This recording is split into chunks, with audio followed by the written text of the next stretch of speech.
আমার জীবন চতুর্থ ভাগে নবীনচন্দ্র লিখিয়াছেন, ফেনীতে যে জেলখানা প্রস্তুত হইতেছিল, রামঠাকুর তাহার সরকার হইয়া আসিল। লোকে বলিতে লাগিল, কখনো তাহাকে গৃহে আহ্নিকে দেখিয়াছে, এবং পরের মুহূর্তে রামঠাকুর অদৃশ্য হইয়াছে।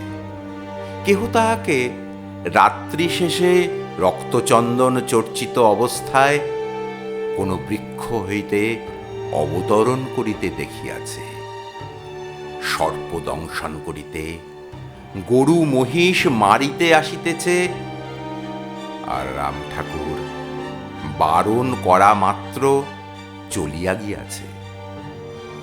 নিজে কিছুই আহার করে না, কদাচিৎ দুগ্ধ বা ফল আহার করে, অথচ তাহার সবল সুস্থ শরীর, পরসেবায় তাহার পরমানন্দ।